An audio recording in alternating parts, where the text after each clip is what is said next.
Hello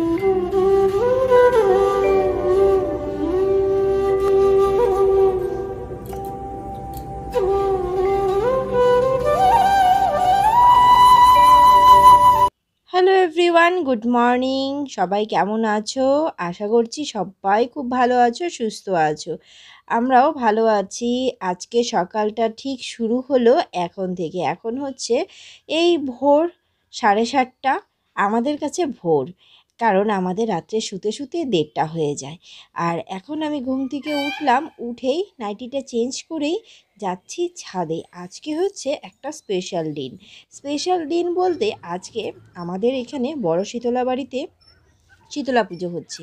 আজকে হচ্ছে 1 April. 1 April আর আমাদের সকালটা শুরু হয়ে গেল। কি সুন্দর ফুল ফুটেছে সত্যি। আজকে কিছুটা ফুল আমি মন্দিরে নিয়ে যাব, আর তার সাথে তো আয়োজন অবশ্যই করেছি। আর প্রত্যেক বছর যেভাবে করে থাকি এই বছরও সেরকমটাই করেছি। অন্য অন্য বছর যে আলাদা করি খুব একটা তা নয়, কিন্তু যতটা সাধ্যের মধ্যে হয় ততটাই কুলাবার চেষ্টা করি, মানে আয়োজন করার। তো দেখো এখন সুন্দরভাবে ফুল তুলে নিচ্ছি, মৃদু মৃদু বাতাস বইছে। আর আজকে বৃষ্টি সকাল সকাল হয়েছিল ভোরবেলা, তাই ছাদের কিছু কিছু জায়গা বেশ ভেজাও আছে। তো সত্যি ওয়েদারটা দেখতেই পাচ্ছ, মেঘলা ওয়েদার। মা শীতলা সবাইকে শীতল করার জন্য আজকের একদম ভোর রাত্রের দিকে দিয়েছিল বৃষ্টি। খুব সুন্দর ঘুম হয়েছে, মুডটাও খুব ভালো আছে। একদম চঞ্চনে মুডে আমরা প্রত্যেকেই, মানে 3জনেই ঠিক 8:30টার মধ্যেই সববার স্নান করে নিয়েছিলাম, মানে ওর পাপা, আমি, মুস্কু। ব্যাস স্নান টান করে পুজো, ঘরের পুজো, নিত্য পুজোটা দিয়েই মন্দিরের উদ্দেশ্যে আমরা রওনা দেব। তোমরা সঙ্গে থাকো, ব্লগটা দেখতে থাকো, এনজয় করো। আর অবশ্যই কমেন্ট করে জানাবে তোমাদের ওখানে শীতলা পুজো কি হয়ে গেছে। আমাদের এখানে শীতলা পূজা আজ। তো সত্যি কথা বলতে বড় শীতলা বাড়িতে এত পরিমাণে ভক্তের ভিড় হয়, দেখেও না খুব ভালো লাগে। তো আমি মাত্র কয়টা ফুল তুললাম, তাই দেখো একদম সাজি ভরে গেছে। আরও ফুল তুলতে হবে, চলো বাকি ফুলগুলোও তুলে নিই। তো আমি আবার একটু একটা ফটো তুলে নিলাম, এত সুন্দর লাগছিল ফুলের সাথে ফটো তুলতে। সত্যি কথা বলতে কি বলো তো, মন ভালো হয়ে যায়। তো আমি আমার ছাদ বাগানের কোনো ফুলই বাদ রাখিনি, শেষে রঙ্গনের একটা ঝোপাও নিয়ে নিলাম, কারণ এগুলো দিব মন্দিরে। আর মন্দিরে ফুল দিতে না আমার ভীষণ ভালো লাগে। আর আমি আবারও রিসেন্ট একটা নার্সারিতে যাব, সেখান থেকে 2টো কালারের জবা আরও ফুল গাছ, ফলের গাছ নিয়ে আসব। মাঝখানে যাওয়ার কথা ছিল, গিয়েছিলাম, তোমাদের সাথে আর শেয়ার করতে পারিনি। আর পেয়ারা গাছ আর ফুল গাছ দুটো রিসেন্ট আছে, সেটা টবে আমি দেব। তো আজকেই আসার সময় আবার টবও নিয়ে আসব, মনে মনে এটাই ঠিক করে গেছিলাম।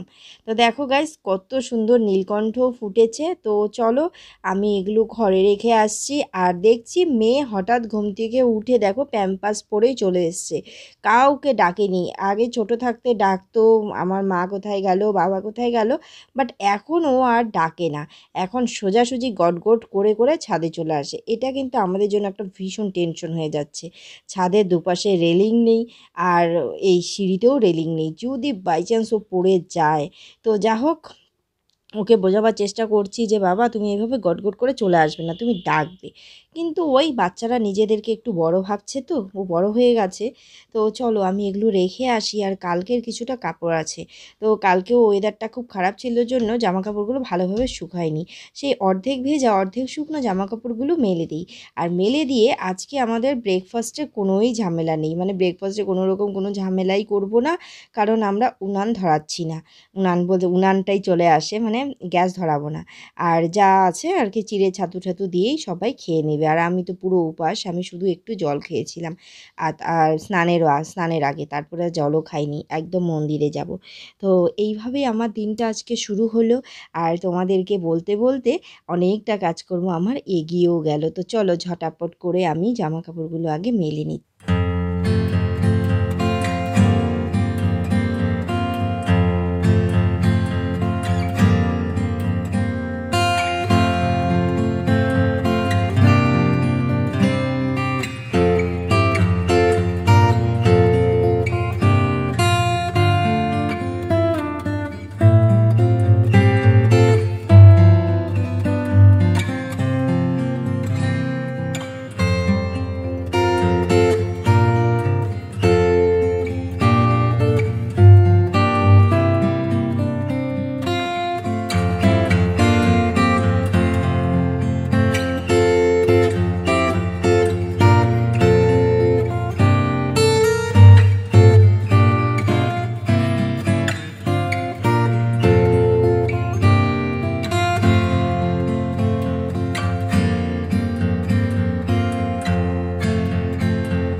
খরচ দুধ, একটু ধূপকাঠি, তারপরে মিশ্রি ঠাকুরের জন্য মায়ের জন্য নিয়ে এলাম। আর কালকে রাত্রে ওর পাপা তরমুজ এগুলো নিয়ে এসে রেখেছে। আঙ্গুর আর মৌসম্বি আছে, প্যাকেটটাতে তরমুজ আছে এখানে। আর এখানে আমি এখন যে যা যা লাগে কাঁচা দুধ, তাল মিশ্রি, বাতাসা এগুলো সব নিয়ে এসে রেখেছি। এখন খালি জাস্ট আমি পুজোটা দেব, শাড়িটাকে সিলেক্ট করব, পুজো দেব, স্নান করব, আর সেরকম কোনো কাজ নেই। আর আজকে তো রান্নাবান্না ঝামেলা আমি তো নিবই না, কারণ আমি হচ্ছে উপোস। আর কিচ্ছু খাবো না, আমি খালি জাস্ট একটু জল খাবো। আর বরকে হচ্ছে একটু করে দেবো বলছি, মানে আজকে তো কিছু করব না, মানে চিড়া আর একটুখানি ছাতু দিয়ে মেখে ও খেয়ে যাবে। ও আমাদের সাথেই যাবে, আর ও একটু ক্যামেরাবন্দি করবে। আর আমি না এত ভিড়ে আজকে ঠিক সেরকমভাবে ক্যামেরা করতে পারবো না, তার জন্য তো ক্যামেরাটা হবে না হয়তো। ও একটু করে দেবে, আর আমি তাড়াতাড়ি করে রেডি হয়ে নিই। চলো, এখন ঘড়িতে বাজছে 9:20 আর আমি স্নানে চলে যাচ্ছি। একদম রেডি হয়ে গেছি, এখন আমরা যাচ্ছি মন্দিরে, তাই তো? তো চলো মন্দিরে যাই। আমি ইয়েলো শাড়িটা পরেছি, এই শাড়িটা পরেছি এরকম গ্রিন কালারের ব্লাউজটা পরেছি, চুলটাকে এখন ছেড়ে দিয়েছি। তো চলো এখন যাওয়া যাক মন্দিরে। তো এখন ওয়েদারটা যেহেতু প্রচণ্ড খারাপ, বাইরে পুরো অন্ধকার অন্ধকার, ঘরেও আলো আসছে না, আর বরকে দিয়ে ক্যামেরা করাচ্ছি আমি, মানে এরকম হবেই।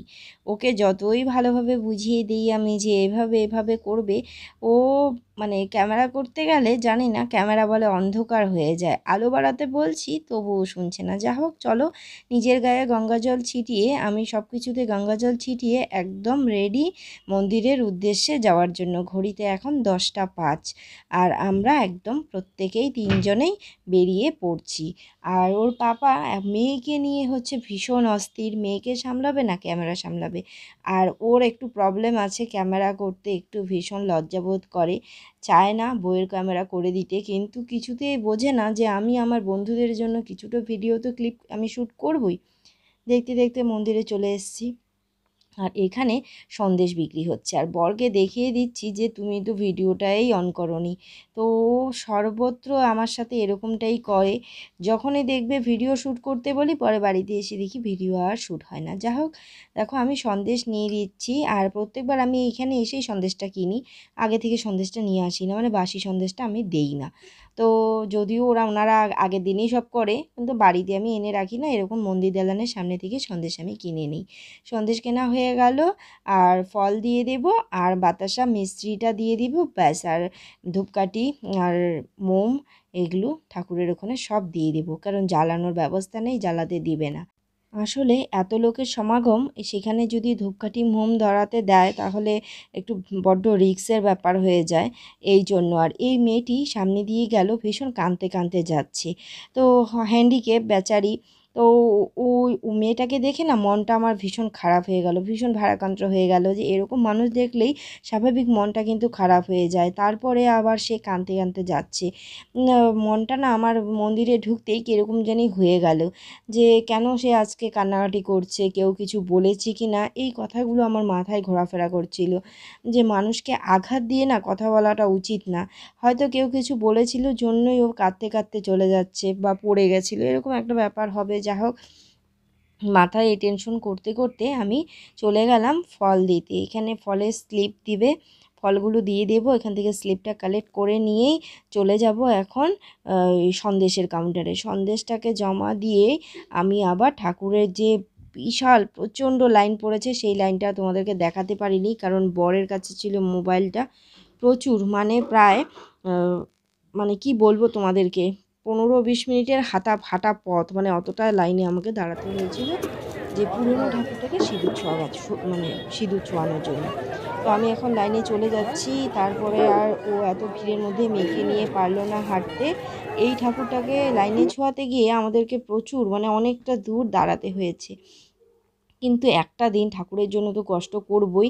আর মেঘলা আকাশ জন্য প্রথমে ভেবেছিলাম যে লাইনে দাঁড়াতে কোনো প্রবলেম হবে না, কিন্তু বিশ্বাস করবে একটু পরেই, প্রায় আধ ঘন্টা পরে এত পরিমাণে রৌদ্র উঠে গেছিলো, মাইকিং করছিল, ওনারাও বলছিল যে সব ব্রতীরা রৌদ্রে দাঁড়িয়ে আছে, আপনারা তাড়াতাড়ি করুন। লাস্টে মাকে সিঁদুর ছুঁয়ে দুধ গঙ্গা জল দিয়ে ধোয়ানোর পরে ওনাকে বরণ করে নিয়ে আর আমরা এখন সবাই মিলে সিঁদুর খেলছি। এই যে একটা আনন্দ, বছরে একটা দিন আমরা এখানে এসে সবার সাথে পরিচয় হয়, আনন্দ করি, এর যে কী আনন্দ সেটা বলে বোঝাবার মতো নয়। তো হয়ে গেল, বাস মাকে সিঁদুর ছোঁয়ানো, এখন পুজো আরম্ভ হবে। পূজাটা আরম্ভ তো দেরি হবে, 1:30 বেজে যাবে। আর আমি লাইনে দাঁড়িয়েছিলাম 10:30টায়, আর সিঁদুর ছোঁয়ানোর পরে এখন ঘড়িতে বাজছে 12:30। বুঝতে পারছো কতটা দূর লাইন হয়েছিল। তো নতুন ঠাকুরকে একবার প্রণাম করে একটু ফটো তুলে আমরা বাড়ি চলে যাব, কারণ আমি আর অঞ্জলি দেব না। আমি যদি অঞ্জলি দিতে দেই, এই বাচ্চাটা আর ওর পাপা এই রৌদ্রের মধ্যে আর থাকতে পারছে না, গরম। মেয়েকে ফুলাতে পরিয়েছিলাম, সকালে ছিল ঠান্ডা, হাওয়া দিচ্ছিল, এখনও ঘেমে যাবে, ঠান্ডা লেগে যাবে। তাই মাকে প্রণাম জানিয়ে বাড়ি চলে যাব। বাড়িতে গিয়ে উপাস ভেঙে একটু রেস্ট নেব, দেন আবার আসতে হবে, যে 2খানা স্লিপ পেয়েছি প্রসাদ নিতে। তো দেখো এত ভক্তের সমাগম, আর বর লাইটের জন্য দেখতে পাচ্ছে না, মানে রৌদ্র পড়ছে মোবাইলের স্ক্রিনে, তাই মুখটাকে ওরকম করে রেখেছে, মানে ও কিছুতেই ফটো ক্লিক করতে পারছে না। তা আমি ওকে বললাম ঠিক আছে তুমি ধরেই রাখো, আমি না হয় স্ক্রিনশট নিয়ে নেব। তো দেখো বন্ধুরা, বাড়ি চলে এসেছি, মার সাথে কথা বলছি। আর আসার পথে আমি টবও নিয়ে এসেছিলাম আর আইসক্রিম খেয়েছিলাম, মানে আমি আর পারছিলাম না, আমার গলা শুকিয়ে যাচ্ছিল, রীতিমতো মাথাও ঘোরাচ্ছিল রৌদ্রে। আর ওখানে একটা বড় কনস্ট্রাকশন কাজ হচ্ছিল, আজকে ছাদ ঢালাই, প্রায় ট্রাককে ট্রাক সিমেন্ট নামছিল, প্রচণ্ড ভিড়, রাস্তাঘাট হয়েছিল। আর দেখো হঠাৎ করে আমাদের ঘরে কি ঢুকে গেছে, সাপ। সাপেদের সাথে যে আমাদের কী সম্পর্ক আমরা বুঝে উঠতে পারি না। ঠিক বিশেষ বিশেষ দিনেই আমাদের ঘরে হুটহাট করে সাপ ঢুকে যায়, কিছু ক্ষতি করে না কোনো কিছু, কেন ঢোকে আমরা এটা বুঝতে পারছি না। সাপটা ঢুকে গেছে, বাস টাইলসের ঘরেও যেতে পারছে না। আর আমি তো বরকে মারতেও দেব না, তাই অনেক কষ্টে জল দিয়ে কষ্টে শিষ্টে তাকে বের করা হয়েছিল। এখন আমি যাচ্ছি বড় শীতলা বাড়িতে প্রসাদটা নিয়ে আসতে, দুটো স্লিপ নিয়ে বেরিয়ে পড়ছি। এই দেখো আমাদের এখানে বড় শীতলা বাড়ির স্লিপ দেখা যাচ্ছে, দুটো স্লিপ, একটা আছে সন্দেশের আর একটা প্রসাদের। এই স্লিপগুলোকে নিয়ে এখন আমাদেরকে বেরিয়ে পড়তে হবে। আর হ্যাঁ, আসার সময় আমরা আজকে আর কি কালকে বলছি, মানে আসার সময় আজকে দুটো টবও নিয়ে এসেছিল।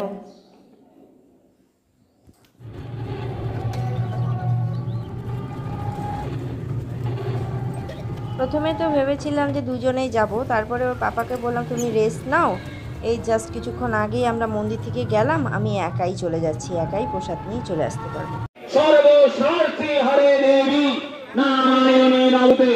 পাপহং পাপকর্মহং পাপাত্মা সম্ভবং ত্রাহিণং কুণ্ডলিকাক্ষং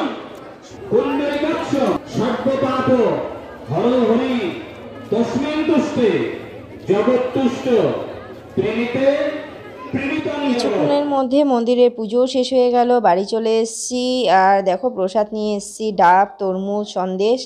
সন্ধেবাতি দিয়ে আমরা প্রসাদ গ্রহণ করে, আমাদের এখানে বড় শীতলা বাড়িতে যে এত বড় পূজা আগেও হতো, কিন্তু আগে এতটা বেশি স্পেস ছিল না। এখন নতুন মন্দিরটা হওয়ার পরে অনেকটা জায়গা হতে এখন প্রচুর লোকজন ভেতরে মানে সমাগম দেখতে পারলাম এইবার। এত ভিড়, এর আগের বছরে থেকে এই বছরে ভিড়টা বেশি। মাঝখানে 2 বছর করোনা সিচুয়েশনের জন্য ভিড়টা একটু কম ছিল। তো আজ উপবাস ভাঙার পরে মানে কিছু রান্নাবান্না তো আমি করিনি, তো এখন রাত্রে খাবো। ডাল সিদ্ধ আছে, আর এইখানে একটু ভেজে নিচ্ছি বেগুন, আর ডাল সিদ্ধ বসিয়ে দিয়েছি, কারণ মা আলু সিদ্ধ দিয়ে ভাত করেছিল, সেটা দিয়ে সবাই খেয়ে নিয়েছে। এখন নতুন করে আমি আবার এই রাত্রেবেলা ডাল সিদ্ধ করলাম, আর অল্প একটু বেগুন ভাজলাম। আর এই দুধগুলো ছিল ফ্রিজে তোলা, সেগুলোকে একে একে গরম করে দিচ্ছি, না হলে নষ্ট হয়ে যাবে। তো আজকে আমার সারাটা দিন এইভাবেই গেল, প্রত্যেক বছরের মতো এই বছরটাও আমি তোমাদের সাথে শেয়ার করলাম। আগামী বছরগুলো শীতলা পূজা কীভাবে কাটাবো সেটাও ইচ্ছে আছে শেয়ার করার। তো এক এক বছর এক এক রকমভাবে দিনগুলো যায়। এবছরে শীতলা পুজো মানে 2023-এ আমার এরকমই গেল। আশা করব তোমাদের ব্লগটা ভালো লেগেছে, ভালো লাগলে অবশ্যই আমার পাশে থাকবে, লাইক শেয়ার কমেন্ট করবে। আর তোমরা প্রত্যেকে খুব সুস্থ থেকো, ভালো থেকো, তোমাদের পরিবারের সবাইকে মানে সকল সদস্যকে নিয়ে আনন্দে দিনগুলো কাটাও, ভালো থাকবে, এটাই কামনা করছি ভগবানের কাছে।